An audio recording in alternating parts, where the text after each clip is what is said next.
ನಿನ್ನಂತ ಮುಕ್ತ ಮನದನೆಯ ಮನಸ್ಸಿನಲ್ಲಿ ನಿಂತ ನಾನೇ ಭಾಗ್ಯಶಾಲಿ. ಭಾಗ್ಯಶಾಲಿ ಬನದಲ್ಲಿ ಅರಳುವ ಈ ಕಮಲ ಪುಣ್ಯಶಾಲಿ. ಮಾತಿನಲ್ಲಿ ನೀನು ಬಲು ಜಾಣಳು ಕಮಲ. ಕಳ್ಳತನದಲ್ಲಿ ನೀವು ತುಂಬಾ ಜನ. ಕಳ್ಳತನದಲ್ಲಿ ನಾನೇನು ಜಾಣತನ ಮಾಡಿದ್ದೇನೆ? ಅಣ್ಣನ ನೆಪ ಮಾಡಿ ಮನೆಗೆ ಬಂದು ಒಂದೇ ಹೆಣ್ಣಿನ ಮನಸ್ಸನ್ನು ಕದ್ದು ಬಿಟ್ಟಿರಲ್ಲ, ನೀವು ಕಂಡ್ರಲ್ವೇ? ಆ ವಿಷಯದಲ್ಲಿ ಆ ದೇವರು ನನ್ನನ್ನು ಕಳ್ಳನನ್ನಾಗಿ ಮಾಡುವ ಬದಲು ದರೋಡೆಕೋರನನ್ನಾಗಿ ಮಾಡಿದರೆ ಚೆನ್ನಾಗಿತ್ತು. ಯಾಕೆ? ನಿಮ್ಮ ಮನದ ಜೊತೆ ನಿಮ್ಮ ತನವನ್ನು ನನ್ನ ನಿಲಕ್ಕೆ ದರೋಡಿಸಬಹುದಿತ್ತು. ದರೋಡಿಸೋದ್ರಿ. ಆದ್ರೆ ನಿನ್ನ ಕೆಂಬಣ್ಣದ ಕೆನ್ನೆಯ ಮೇಲೆ ನನ್ನ ತುಟಿಯಾಸೆ ತೀರಿಸಿದ ನೀವಿಯಾ? ಹೋಗಿಯಪ್ಪ, ನೀವು ತುಂಬಾ ತುಂಟ್ರು. ತುಂಟ ನಾನಲ್ಲ. ಪ್ರೇಮ ಪಕ್ಷಿಗಳ ಮೇಲೆ ಮುದ್ದಿನ ಮೆಳೆಗೆರುವ ಎಂತ. ಇದೆಲ್ಲ ಅಗ್ನಿ ಸಾಕ್ಷಿಯಾಗಿ ಮದುವೆ ಆದ ಬಳಿಕ. ಓ ದೇವ, ದಯಮಾಡಿಸು ಆ ಸಂತೋಷದ ಸಮಯವನ್ನು. ಈ ನನ್ನ ಚಲುವೆಯ ಒಲವಿಗೆ ಮನಸೋದು ದಿನ ತಡೆಯದೆ ಮಂಕಾಗಿದೆ. ಹಸಿದ್ರುವುದೇನೆ ಇರ್ಲಿ, ಬನ್ನಿ ಮೊದ್ಲು ಊಟ ಮಾಡುವರಂತೆ. ಪ್ರೇಯಸೊಡನೆ ಮುದ್ದಿನ ಮಾತುಗಳು ಆಡುವಾಗ ಹಿತವಾದ ತಂಗಾಳಿ ಇಲಾಖೆ, ಅನುರಾಗದ ಅನಿಲದ ಮಸಾಲೆ ಊಟ. ಊಟ ಬೇಡ ಅಂತ ಏನಾಯ್ತು? ಕೊನೆಗೊಂದು ಗ್ಲಾಸ್ ಹಾಲಾದ್ರೂ ಕುಡಿಯುವರಂತೆ, ಬನ್ನಿ. ಹಸಿದಿದ್ದು ಒಡಲಲ್ಲ ಕಮಲ, ಒಲವು. ಬೇಕಾದದ್ದು ಹಾಲಲ್ಲ, ಹಾಲು. ನೀನೊಪ್ಪಿ ಮನದಡಿಗೆನೆ ನೀಡಿದರೆ ಪ್ರೇಮದ ಊಟವನ್ನೇ ಮಾಡಬೇಕು.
ಸುಗೋಣಿ ನಂಬಿಕೆಯ ಸೀರುವೆ ಕಚಗುಳಿ ಇರುವೆ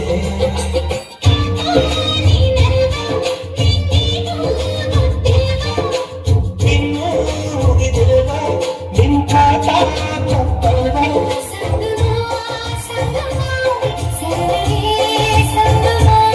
ಸಂಭ್ರಮ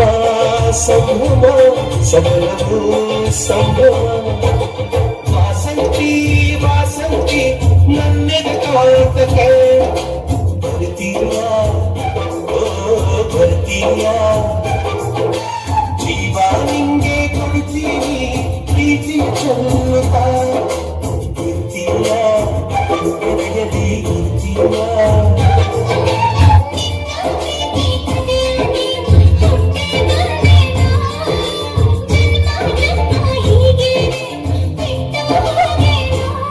ಒಪ್ಪಿದೆ ಒಪ್ಪಿದೆ ಭಕ್ತಿಗೆ ಒಪ್ಪಿದೆ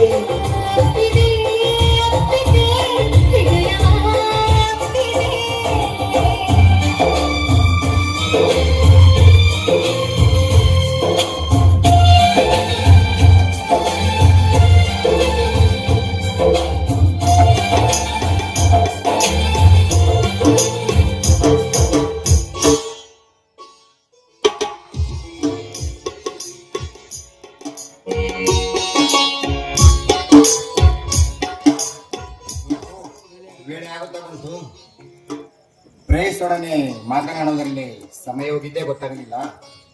ಕಮಲ, ನಿಮ್ಮ ಅಣ್ಣ ಬಂದರೆ ನಾನು ಬಂದು ಹೋದೇನೆ ಅಂತ ಹೇಳು. ನಾನಿನ್ನು ಬರಲೇ? ಹೋಗ್ತೀರಾ? ಹೋಗುವೆ, ಆದರೆ ನಿನ್ನ ಹೃದಯದಿಂದಲ್ಲ. ಮುಂಜಾನೆಯ ಮುಗಿತ ಬಂದಂತಲ್ಲ, ನಲ್ಲ ಸರಸರ ಸಮಯವೂ ಮುಗಿದೆಂದು ಗಡಿ 12 ತರಕ್ಕೆ ಹೊರಡ್ತಿದೆ. ನಾನಿನ್ನು ಬರಲೇ?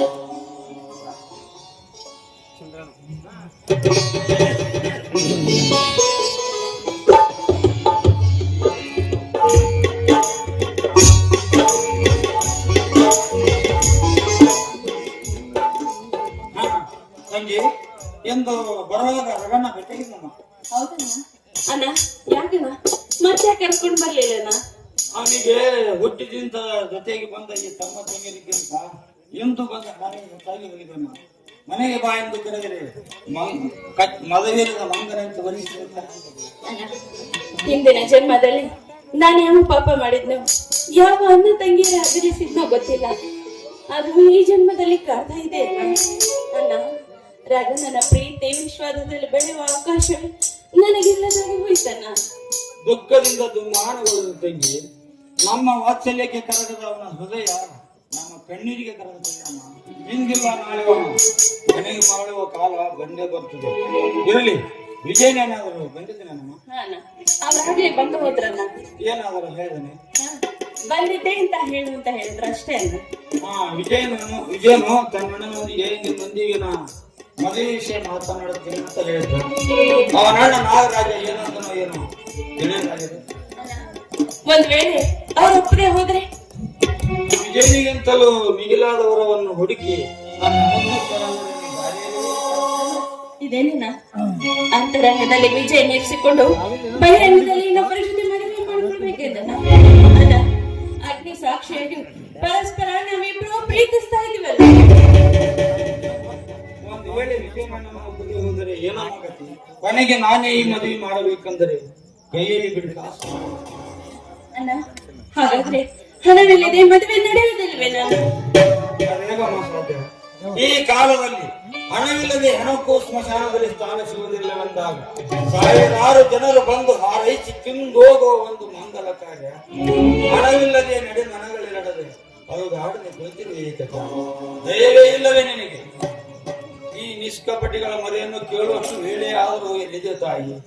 ಮನುಷ್ಯ ಕುಲದ ಸಮಾಜದಲ್ಲಿ ವರ್ಗ ಭೇದ ಸೃಷ್ಟಿಸಿದ ನಿನ್ನಂತ ದೇವತೆ ಇದ್ದರೆಷ್ಟು ಬಿಟ್ಟ ನಡೆಯಾಚೆ. ಈ ನಮ್ಮ ಸಮಾಜದಿಂದ ತೊಲಗಾಚೆ.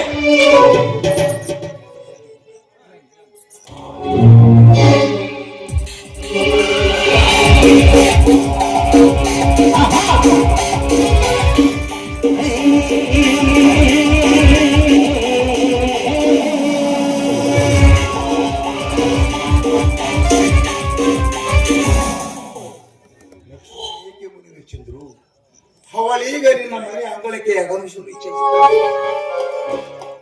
ಬನ್ನಿ ನಾಗರಾಜ್, ನಮಸ್ಕಾರ. ವಾರ್ಡಿಗೆ